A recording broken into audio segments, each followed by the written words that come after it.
Welcome to all student. आज हम करेंगे 12th अकाउंटेंसी का chapter 4 admission of new partner. इसका आज हमारा जो टॉपिक आपको पहले ही बताया था कि इस चैप्टर के अंदर 5 एडजस्टमेंट है, तो इसमें से अब हम चौथी एडजस्टमेंट कर रहे हैं, accounting treatment of reserve and accumulated profit. इसकी थ्योरी में जो हमारे थे वो हमने इससे पहले लेक्चर में कर लिए। आज हम करेंगे इसके कुछ इलिस्ट्रेशन करेंगे और उससे आपको समझाने की कोशिश करेंगे ताकि आप जो सम होते हैं बड़े बड़े वो आसानी से इसको सोल्व कर लो। तो करते हैं स्टार्ट हम सोल्व करना। इसके अंदर सम लेते हैं, तो मैं आपको एक सम रीड करवा देती हूँ। ये हमारा है, मेरे पास डीके गोयल की बुक है और इसके अंदर हमारा दिया हुआ है, ये इलिस्ट्रेशन नंबर है 57 4.64 पेज पे। तो इसमें दे रखा है A and B share the profit of business in the ratio 5:3 के रेशियो में ए और बी दो प्रॉफिट कर रही है, प्रॉफिट बांट रहे हैं, बिजनेस कर रही है। They admit C into the firm 1/4, C 1/4 के लिए आ रहा है। In the profit to be contributed equally by A and B, जो सी आ रहा है 1/4 के लिए, वो ए 1/4 शेयर जो है वो ए और बी इक्वली दे रही है, तो इसका मतलब ए और बी का सैक्रिफाइस रेशियो क्या होगा, इक्वल होगा। तो ये तो आपको कैलकुलेट नहीं करना पड़ेगा, कैलकुलेट करके दे रखा है। जिस दिन सी ने एडमिशन लिया उस दिन बैलेंस शीट ये दे रखी थी, मशीनरी 30,000, फर्नीचर 20,000, स्टॉक 15, डेटर 15 और बैंक 6 दे रखा है। कैपिटल दे रखी थी ए और बी की 40 और 30। वर्कमैन कॉम्पनसेशन रिजर्व दे रखा है 4,000, क्रेडिटर है 2,000 और प्रोविडेंट फंड आता है। अब बच्चों, अगर प्रोविडेंट फंड आ जाता है तो उसको आपको पार्टनर्स के अंदर डिवाइड नहीं करना है, क्योंकि ये पार्टनर की जो कैपिटल नहीं होती, ये पार्टनर के ऊपर या बिजनेस के ऊपर एक लाइबिलिटी होती है। अगर ये इंक्रीज होती है तो आपके लिए लॉस है, अगर ये डिक्रीज होती है तो आपका फायदा है। तो हम इसकी कुछ कंडीशन दे रखी है, हम शर्तें पढ़ते हैं कौन कौन सी है। Terms of C admission were as follows. C will bring 30,000 for he share of capital and goodwill. C जो है 30,000 लाया ओनली, इसमें ही तो कैपिटल है 30,000 में और इसी में ही कैपिटल है। Goodwill of the firm has been valued at 3 year purchase of the average super profit for last 4 year. यानी कि आपको गुडविल कैलकुलेट करनी है 3 ईयर परचेज के अकॉर्डिंग और आपके सुपर प्रॉफिट के मेथड पे, लास्ट जो 4 साल का सुपर प्रॉफिट है, प्रॉफिट है उस पे। Average profit for the last 4 year 20,000, while the normal profit earn कर रही है कंपनियां जिनमें इतनी ही कैपिटल लगी हुई है 12,000 रुपए। तो यानी कि एवरेज प्रॉफिट है 20,000 और आपका नॉर्मल प्रॉफिट है 12,000। इसके बाद एडजस्टमेंट दे रखी है, furniture is under valued bye 12,000। Under valued किया है, फर्नीचर ऊपर 20,000 दे रखा है बैलेंस शीट में, इन्होंने कहा है कि अंडर वैल्यूड हो गया। अगर अंडर वैल्यूड कर रखा है तो आपके लिए वो फायदा होगा, क्योंकि वो उसकी वैल्यू घटाकर दिखा रखी है। तो अब आप इसको एक्यूरेट लिखोगे तो वैल्यू बढ़ जाएगी, तो ये आपको फायदा हो गया 12,000। And the value of stock is reduce to 13,000, और स्टॉक को आपको रिड्यूस करके 13,000 तक करना है। ऊपर 15,000 दे रखा है बैलेंस शीट में, तो 2,000 का लॉस हो गया। प्रोविडेंट फंड भी रेज बाय 1,000, और प्रोविडेंट फंड 1,000 से बढ़ाना है तो ये आपके लिए लॉस होगी, क्योंकि लाइबिलिटी इंक्रीज होगी। Creditor are unrecorded to the extend of 6,000, और क्रेडिटर जो है आपके क्या हो गए 6,000 रुपए जो है इंक्रीज हो गए, एक टाइप से ये कह लो कि अनरिकॉर्डेड लाइबिलिटी है। Prepare revaluation account, partner capital account और न्यू बैलेंस शीट आपको बनानी है।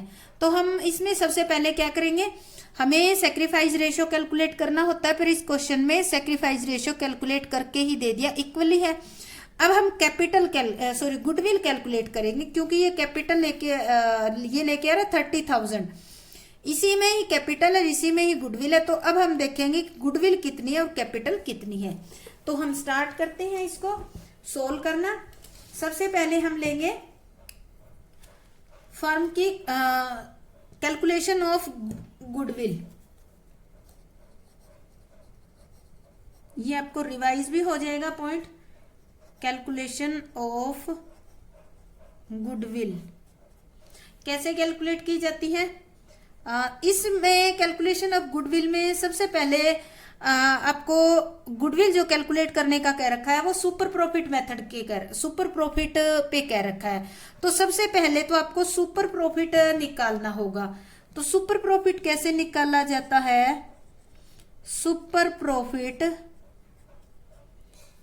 Is equal to average profit minus normal profit. Question के अंदर आपका एवरेज प्रॉफिट दे रखा था 20,000 रुपए और नॉर्मल प्रॉफिट दे रखा था 12,000। तो सुपर प्रॉफिट आपका कितना आ गया? 8,000 रुपए। अब हमें निकालनी है गुडविल। गुडविल का भी मैं फॉर्मूला लिख देती हूं। Super profit into number of year purchase.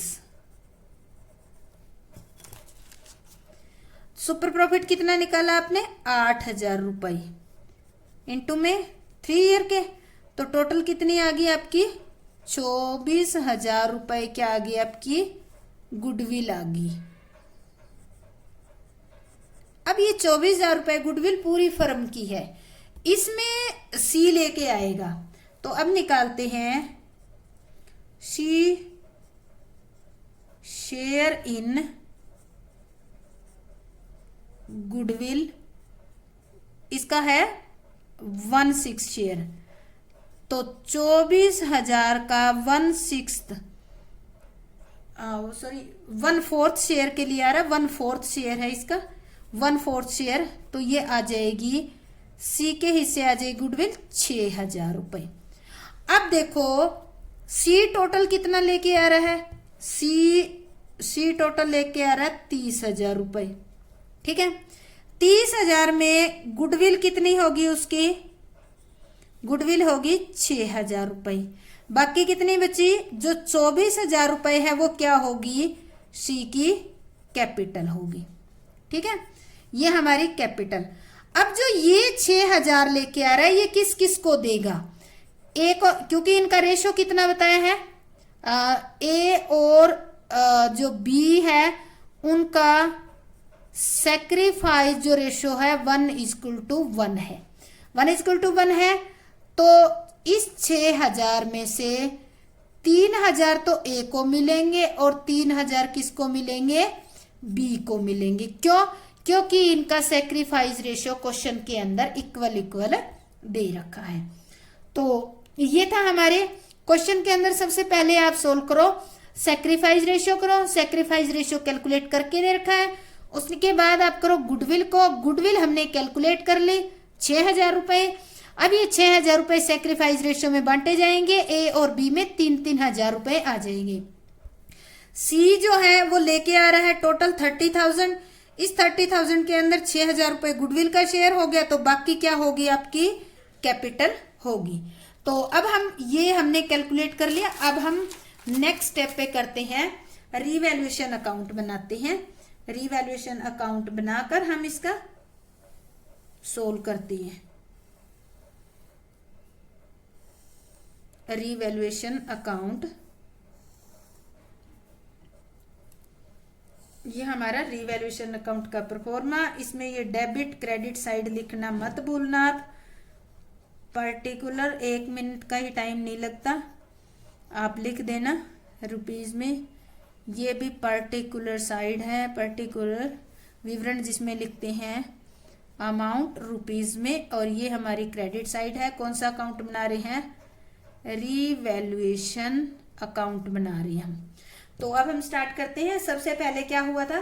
Furniture जो है अंडर वैल्यूड किया है। अंडर वैल्यूड किया तो आपको फायदा ही हो गया। तो हम लिखेंगे बाय फर्नीचर अकाउंट। कितना 1,000 रुपए? 12,000 रुपए। इसके बाद आया था स्टॉक को रिड्यूस किया था। टू स्टॉक रिड्यूस 15,000 से करके 13,000 कर दिया, तो 2,000 का लॉस हो गया। नेक्स्ट आपको प्रोविडेंट फंड जो है 1,000 रुपए से बढ़ाना है, तो उससे ये लाइबिलिटी आपकी इंक्रीज होगी। प्रोविडेंट फंड इन रेज करना मतलब बढ़ाना होता है 1000 रुपये, तो ये लाइबिलिटी बढ़ गई तो लॉस हो गया।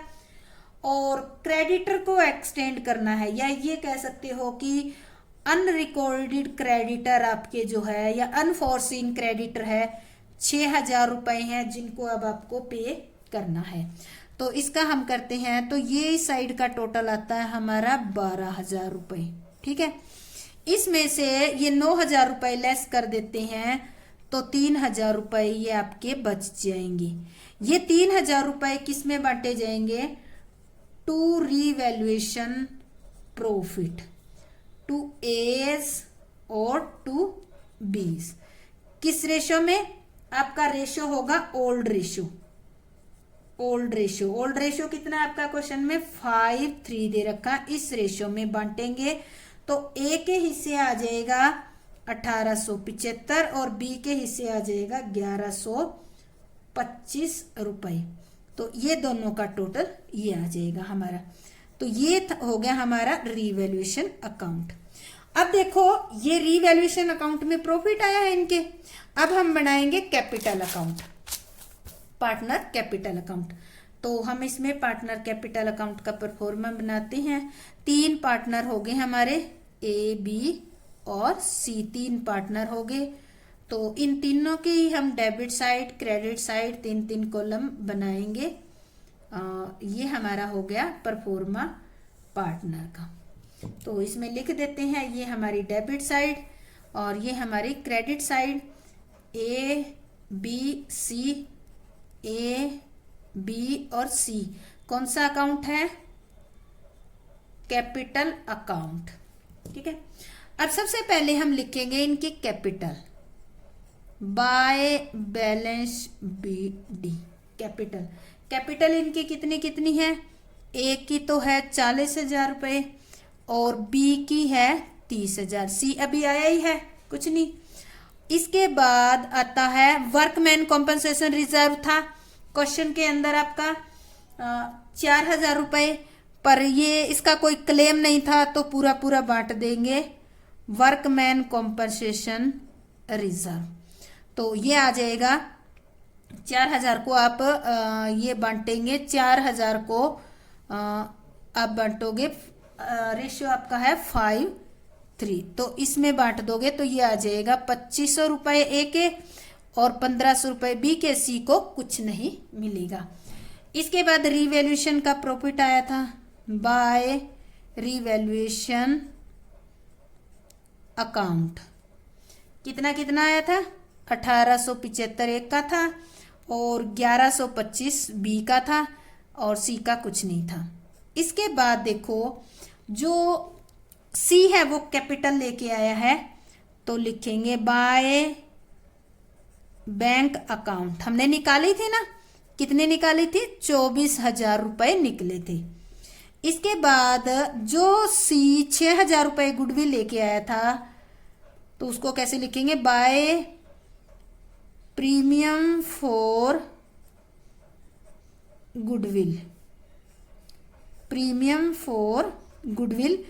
और इसने किस किस को दे दिया था? दोनों को दे दिया था 3-3 रुपये। 3-3 क्यों दिए? क्योंकि इन्होंने दोनों ने बराबर बराबर सेक्रीफाइस किया था, इसलिए इन्होंने बराबर बराबर दे दिया।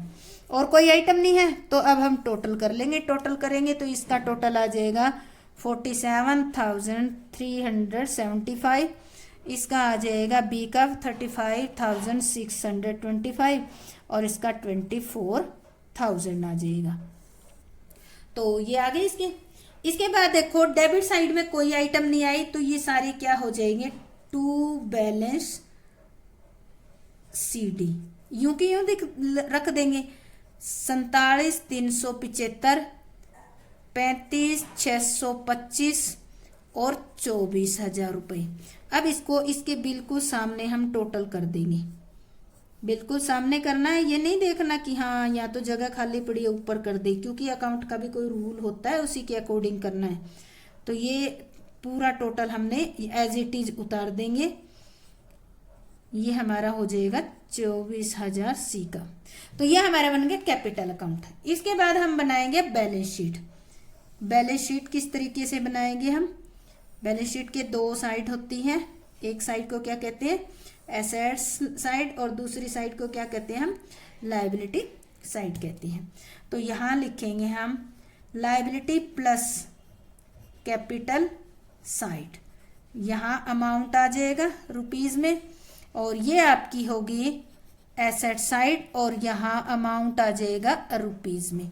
बैलेंस शीट जिस तारीख को भी दे रखी है उस तारीख को हम नोट कर देंगे। यहाँ क्वेश्चन में डेट नहीं है तो हम ऐसे ही लिख देंगे। तो सबसे पहले देखो क्वेश्चन में हमारे आई पुरानी बैलेंस शीट के अंदर मशीनरी, मशीनरी में कोई चेंज नहीं आया है तो मशीनरी एज इट इज लिखी जाएगी 30,000 रुपए, एज इट इज लिख देंगे 30,000। इसके बाद आपका फर्नीचर जो है, फर्नीचर क्या कर रखा था, 20,000 का तो आपका बुक के अंदर लिखा हुआ था और 12,000 रुपये अंडर वैल्यूड कर रखा था। तो अब टोटल कितना हो जाएगा, अंडर वैल्यूड वाले को हम एग्जैक्ट लिखेंगे तो 32,000 हो जाएगा। स्टॉक जो है आपका था तो 15,000 का और 2,000 रुपये रिड्यूस हो गया, तो अब कितना बच गया, 13,000 का।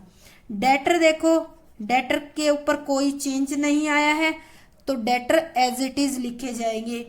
और बैंक अकाउंट, बैंक अकाउंट पुरानी बैलेंस शीट में 6,000 है, प्लस सी जो है 30,000 रुपये गुडविल और कैपिटल के लिए लाया है, तो बैंक अकाउंट अब आपका कितना हो गया, 36,000 रुपये। अब आते हैं हम liability side. Liability side creditor देखो कितने आपके, क्रेडिटर बैलेंस शीट के अंदर आपके दे रखे हैं 2,000 रुपये, प्लस 6,000 रुपये आपके अनफोर्सीन और क्रेडिटर आ गए, तो टोटल क्रेडिटर हो गए आपके 8,000। ठीक है। प्रोविडेंट फंड, प्रोविडेंट फंड जो है क्वेश्चन में आपके ऊपर बैलेंस शीट में आपके 10,000 दे रखे हैं, 1,000 आपका और आ गया, तो टोटल कितने हो गए, 11,000। इसके बाद हम लिखेंगे कैपिटल, कैपिटल हम लिखेंगे एस, बीज और सीज। एक ही कैपिटल हमने अभी बैलेंस शीट बनाई है उसमें लिखी है 47,375, बी की 35,625। ये देखो यहाँ से यहाँ जो बैलेंस शीट लिखी है ना आपने, जो बैलेंस शीट वही आपकी फाइनल बैलेंस शीट के अंदर आएगी। और सी की आपकी पता ही है कि ये 24,000 रुपये लेके आए, तो इन दोनों तीनों का टोटल करेंगे तो ये आ जाएगा 1,07,000 रुपये। अब इनका टोटल कर देंगे, टोटल करेंगे तो इनका टोटल आ गया 1, 7, 11 और 8, तो ये आ गया आपका 1,26,000 रुपये। सेम इसी तरह से इस साइड का टोटल करते हैं तो इस साइड का टोटल भी आ जाता है 1,26,000 रुपये। तो इस तरह से हमारा ये सम कंप्लीट हो जाता है। और अब हम एक और सम करते हैं आपको, ताकि अच्छे ढंग से समझ आ जाए, वो भी मैं आपको रीड करवा देती हूँ। तो ये हमारा है illustration number 61A DK Goyal की बुक में से है। इसमें एक नया पॉइंट है कि इसमें देखो अभी पीछे वाले में हमने किया था, जो नया पार्टनर आ रहा था वो गुडविल कैश में ला रहा था, इसमें ये पार्टनर कैश में नहीं लाता है, बस ये नया पॉइंट है इसके अंदर। तो इसमें ए और बी दो पार्टनर है। 31 मार्च 2018 को उनकी बैलेंस शीट ये दे रखी है। कैश 10,000 है, सन्ड्री डेटर 80,000 है, स्टॉक 20,000 है, फिक्स एसेट्स दे रखी है। और इसमें देखो प्रॉफिट एंड लॉस दे रखा है, बैलेंस साइड में लॉस दे रखी है 4,000। बैलेंस शीट के अंदर जो आइटम होती है, लॉस वगैरह कोई प्रॉफिट होता है, वो सबसे पहले बांटना होता है ओल्ड पार्टनर में, तो ये 4,000 रुपए डिस्ट्रीब्यूट किया जाएगा।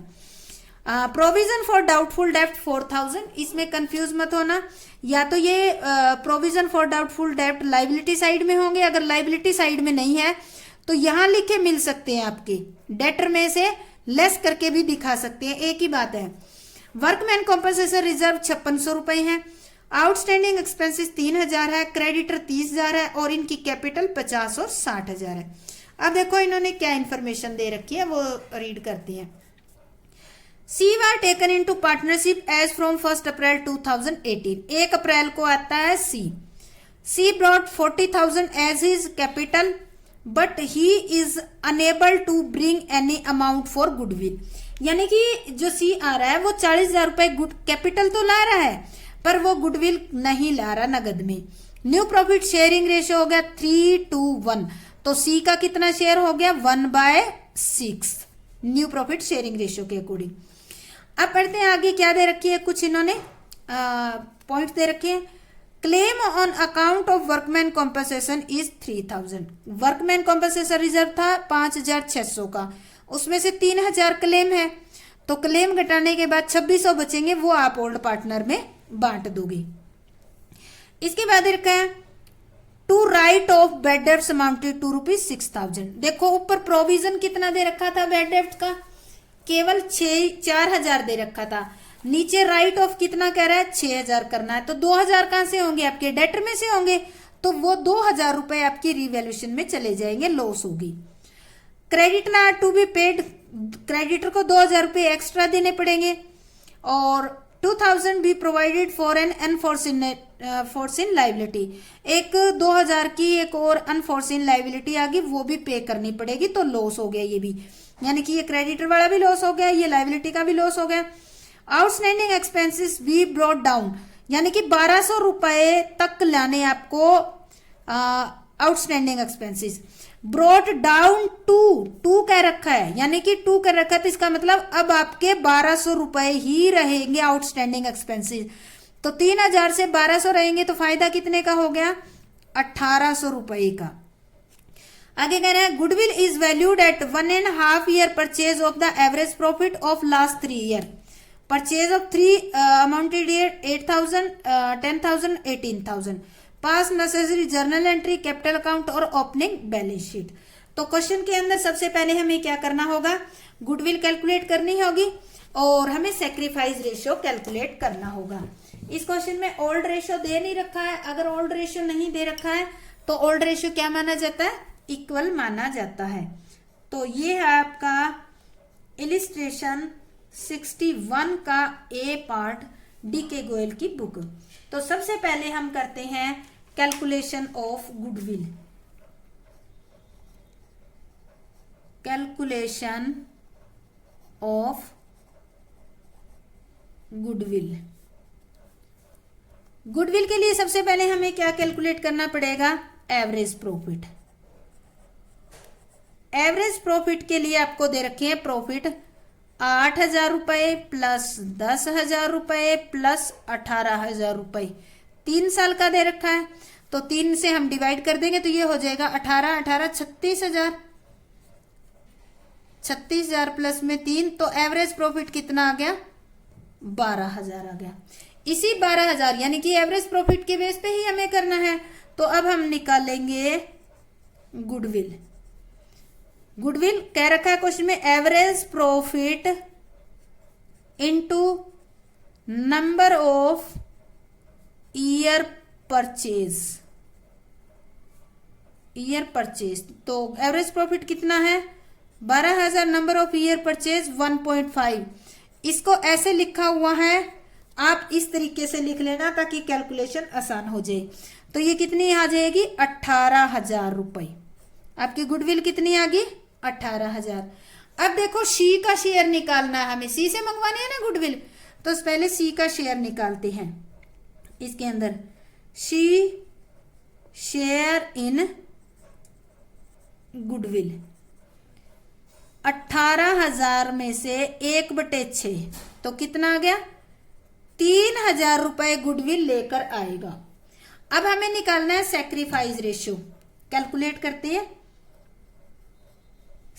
Sacrifice ratio. सैक्रिफाइस रेशियो हम कैसे कैलकुलेट करते हैं, old ratio minus new ratio. अब देखो ओल्ड रेशियो, क्वेश्चन के अंदर ओल्ड रेशियो तो दे ही नहीं रखा, नहीं दे रखा है, तो ओल्ड रेशियो कितना होगा नहीं दे रखा है, तो ए और बी का होगा बराबर बराबर, ठीक है। और न्यू रेशियो ए बी और सी का क्वेश्चन में दे रखा है 3:1 दे रखा है, तो ये इनका old ratio new ratio. Old ratio नहीं क्वेश्चन में कुछ कह रखा तो इक्वल इक्वल माना जाएगा। तो सबसे पहले हम निकालते हैं, एक ने कोई सैक्रिफाइस किया है, तो ओल्ड रेशियो है इसका 1/2 माइनस न्यू रेशियो है इसका 3/6। तो एलसीएम हो गया 6 इसका, तो ये आ जाएगा 3 माइनस 3, तो 0 आ गया। 3 माइनस 3 0 आ गया।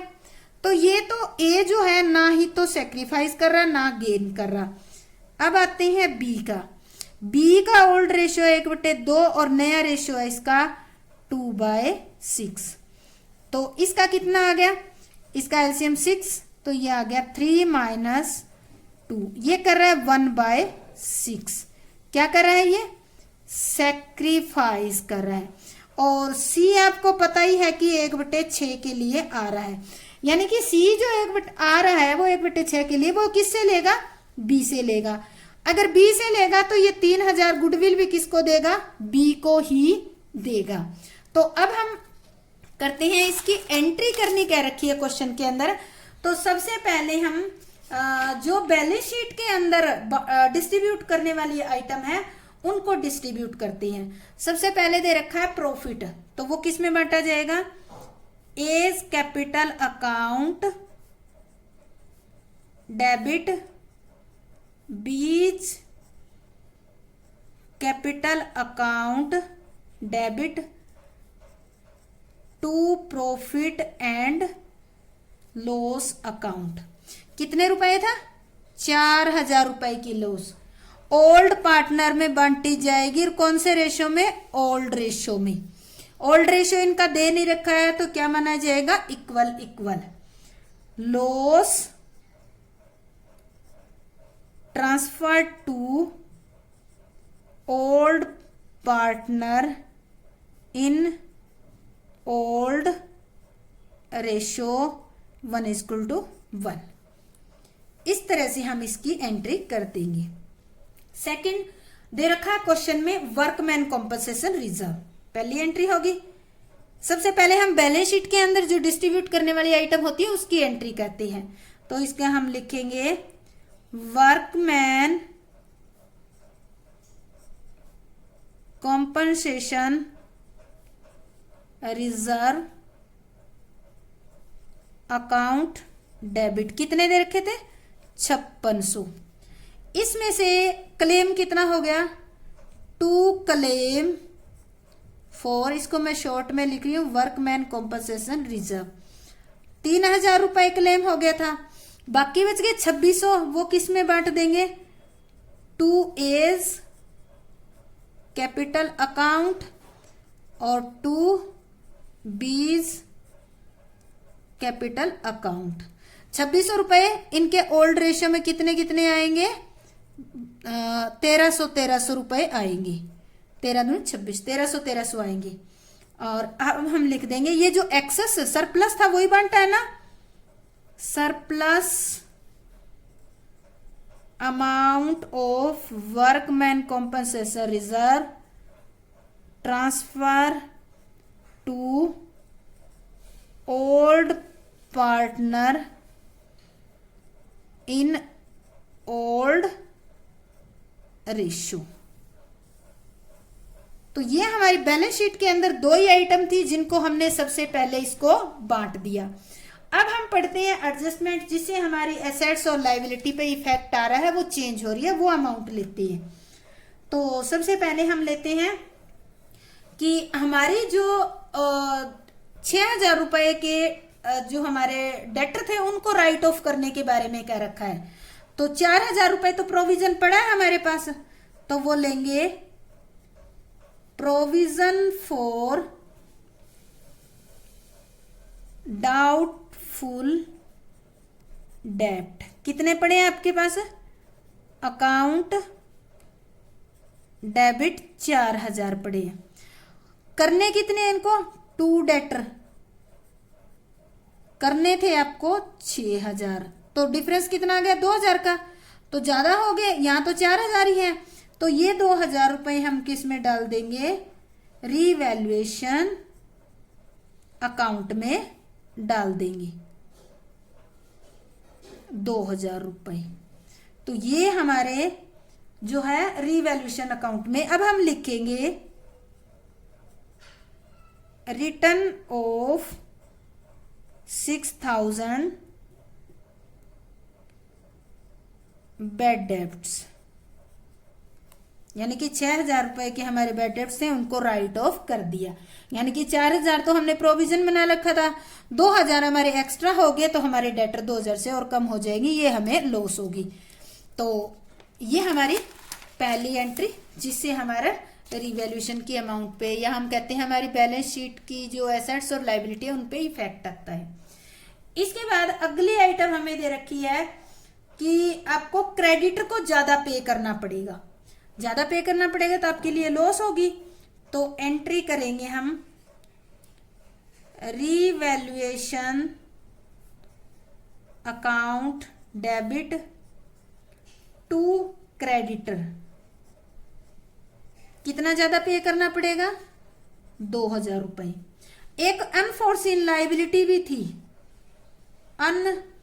अनरिकॉर्डेड क्रेडिटर थे, इसको आप लाइबिलिटी भी बोल सकते हो। तो ये भी हम इसके साथ कर देंगे, क्योंकि ये दोनों लॉस है तो इसको एक साथ में ही एक ही एंट्री में हम कर देते हैं। तो यहां इसमें लिख दो प्रोविजन फॉर लाइबिलिटीज, तो ये हमारी एंट्री हो जाएगी। इसके बाद अगली जो है वो दे रखी है कि आपके आउटस्टैंडिंग एक्सपेंसेस 1,800 रुपए से कम होगी, तो हम लिखेंगे आउटस्टैंडिंग एक्सपेंसेस अकाउंट डेबिट 1,200 रुपए, सॉरी 1,800 से कम हुए, 1,800 और 2 फायदा हो गया, तो रिवैल्यूएशन अकाउंट क्या हो जाएगा आपका? क्रेडिट हो जाएगा 1,800 रुपए का। तो यहां लिखोगे आप आउटस्टैंडिंग एक्सपेंसेस क्या हो गया आपके? रिड्यूस, तो यहां लिखोगे रिड्यूस्ड बाय 1,800, तो आपके 1,800 रुपए इससे कम हो गई।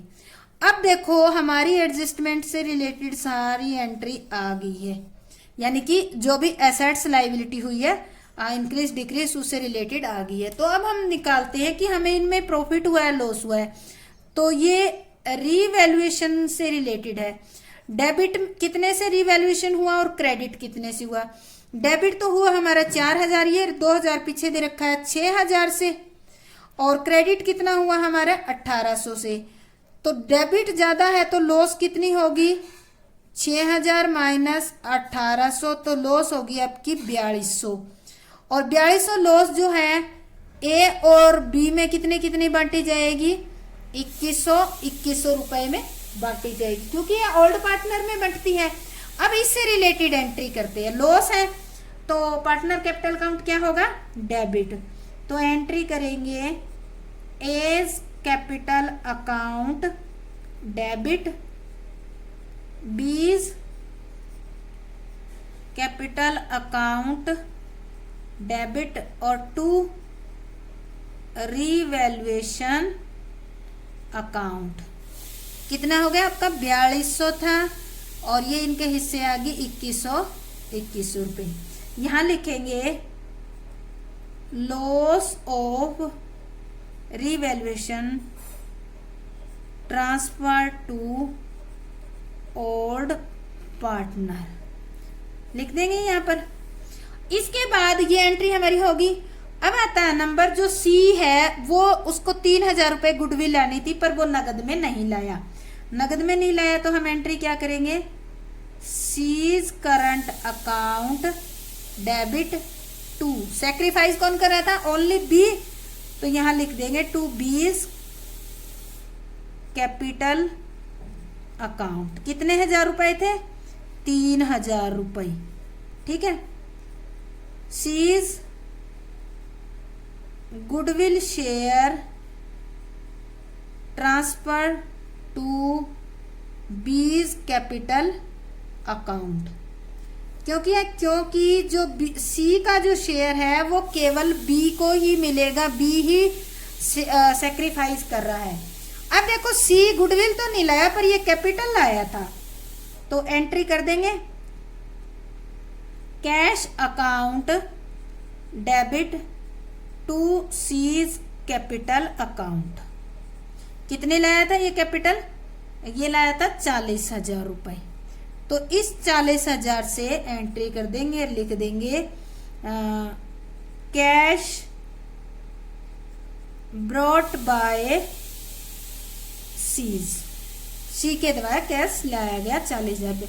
तो ये हमारे क्वेश्चन की एंट्री होगी। अब हम बनाएंगे इसमें कैपिटल अकाउंट। कैपिटल अकाउंट हम बनाएंगे इसका। तो सबसे पहले हम बना लेते हैं, 3 पार्टनर हो गए हमारे ए, बी और सी, तो तीनों के कॉलम बना लेंगे हम। ये हमारा हो गया क्रेडिट साइड का और ये हमारा हो गया अब डेबिट साइड का। 3 पार्टनर है और इनके लिख लेंगे कौन कौन है। ये हमारी डेबिट साइड और यहाँ क्या लिखेंगे, पर्टिकुलर, ठीक है, ए का कॉलम, बी का कॉलम, सी का, और ये अकाउंट कौन सा है, कैपिटल अकाउंट। और यहाँ भी हम पर्टिकुलर लिखेंगे ए, बी और सी, ये हमारी क्रेडिट साइड होगी। तो अब देखो सबसे पहले क्या आता है, इसमें हम लिखते हैं बाय बैलेंस बीडी। जो पार्टनर ये पहले वाले हैं उनकी जो कैपिटल होती है वो लिखी जाती है, जो पुरानी बैलेंस शीट के अंदर दे रखी है। तो ये इनकी 50 और 60,000 कैपिटल लिख दी, सी का कुछ नहीं है। इसके बाद हमने लॉस आई थी जो बैलेंस शीट के अंदर दे रखी थी, वो हमने डिवाइड की थी, तो वो लिख देते हैं पी एंड एल अकाउंट। और ये क्या है, लॉस मैं लिख देती हूँ, वैसे तो डेबिट साइड में लिखी जाती है, वो लॉस ही होती है। तो ये हमने इक्वल इक्वल इनका, क्योंकि ओल्ड रेशियो इक्वल इक्वल है तो इक्वल इक्वल बांट दी है। इसके बाद देखो वर्कमैन कॉम्पनसेशन रिजर्व आया था, तो बाय वर्कमैन कॉम्पनसेशन रिजर्व कितना था, 5600 था। 5600 माइनस 3000 क्लेम आ गया, तो 2600 रुपए को हमने किस में बांटा था, हाफ हाफ इनके, क्योंकि दोनों बराबर के पार्टनर है तो आधा आधा बांट दिया था।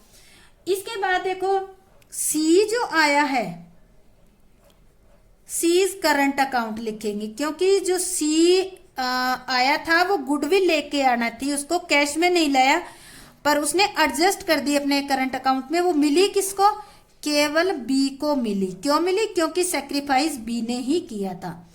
अब जो सी है, अब सी जो है वो कैपिटल लेके आया है बाय कैश काउंट। कितने लेके आया है वो, 40,000 रुपए कैपिटल लेके आया है। अब देखो एक तो ये लॉस होगी, एक रीवैल्यूएशन अकाउंट में भी लॉस निकली थी, टू रीवैल्यूएशन अकाउंट लॉस आई थी। कितने कितने इनके 2100 बंटवारे आई थी। अब देखो सारी आइटम हमारी एडजस्ट होगी, तो अब हम इनका टोटल कर लेते हैं। इसकी आगे 51,300, इसकी बी की आगे 64,300 और इसकी हमारी सी की 40,000। तो ये क्रेडिट साइड का टोटल आ गया। अब 51,300 में से 4,100 लेस कर देंगे तो टू बैलेंस सीडी बच जाएगी आपकी 47,200 और इसकी बी की बच जाएगी 64,300 में से 4,100 लेस करेंगे तो 60,200 और सी के 40,000 है, इसमें से कोई लेस नहीं होना, तो ये एज इट इज 40,000 बच जाएगी। तो अब हम टोटल करेंगे इन सब का। तो अकाउंट का रूल होता है कि दोनों साइड आपको बराबर करके छोड़नी है, तो हम यहाँ पर लिख देते हैं और ये डबल लाइन लगा देते हैं। तो ये आ गया 64,300 और 40,000। तो ये हमारा हो गया कैपिटल अकाउंट। अब इसके बाद हमें बनाना है बैलेंस शीट। बैलेंस शीट हम बना लेते हैं। ये हमारे बैलेंस शीट का परफॉर्मा बन गया। इसके अंदर हम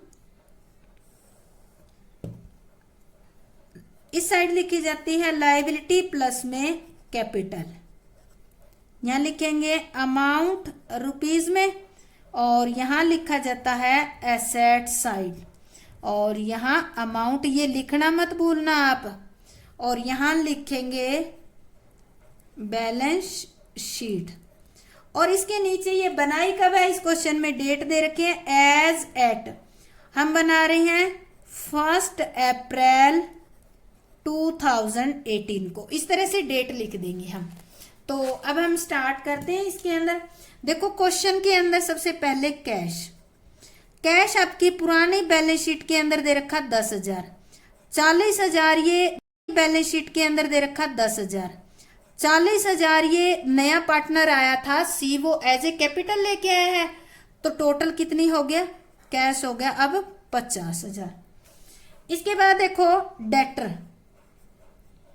डेटर आपकी पुरानी बैलेंस शीट है, उसमें 80,000 दे रखे हैं, 6,000 को राइट ऑफ कर दिया आपने, तो कितने बच गए आपके 74,000।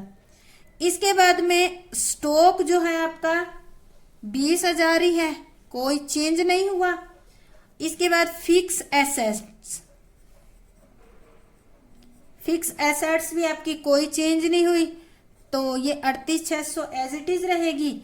और सीज करंट अकाउंट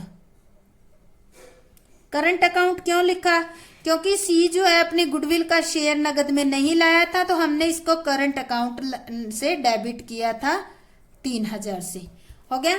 अब हम लेते हैं लायबिलिटी साइड, क्या क्या आइटम है। लायबिलिटी साइड सबसे पहले लिखोगे claim for workman compensation reserve, कितना 3,000। देखो यहाँ आपको आया ना वर्कमैन कॉम्पनसेशन 5600 रुपए था, 3,000 क्लेम आया वो तो रख लो, और 2600 रुपए आपने बांट दिया था, तो ये जो 3,000 रुपए आपने यहाँ लेस किए थे वो 3,000 रुपए बैलेंस शीट के अंदर लिखना पड़ेगा, ये लायबिलिटी है। इसके बाद आपके आउटस्टैंडिंग एक्सपेंसेस थे, आउटस्टैंडिंग एक्सपेंसेस कितने थे आपके, टोटल थे तो 13,000 के, 3,000 के, तो 3,000 माइनस 1,800 कर देते, कम हो गए तो 1,200 बचे। इसके बाद एक अनरिकॉर्डेड लायबिलिटी थी, कितने की 2,000 की, क्वेश्चन में आई थी। अब हम लिखते हैं कैपिटल हम अलग अलग पार्टनर की लिखते हैं, ए की, बी और सी की। अब देखो ए की कितनी है, ए की यहाँ क्वेश्चन में दी हुई है आपके सामने, यहां से ही लिखते हैं, कैपिटल अकाउंट में देखो दे रखी है। ए की है 47,200, बी की है 60,200 और सी की है 40,000। तो इन सब का हम टोटल यहां लिखेंगे, तो ये टोटल आ जाएगा 1,47,400। तो इस तरह से इनर कॉलम में लिख के या मेन में टोटल लिख देना। तो अब इसका टोटल करेंगे तो टोटल हमारा हो जाता है 1,85,600 लायबिलिटी साइड का टोटल। एसेट्स का करेंगे तो एसेट्स का भी आपका आ जाएगा 1,85,600। तो इस तरह से हम अपनी बैलेंस शीट बना लेंगे। इस क्वेश्चन के अंदर हमने एंट्री की है, कैपिटल अकाउंट और बैलेंस शीट बनाई है। स्टूडेंट अगर आपको अच्छे ढंग से समझ आ गया है तो मेरे जो चैनल है गेजन सक्सेस पॉइंट, उसको सब्सक्राइब जरूर करें। जय हिंद, जय भारत।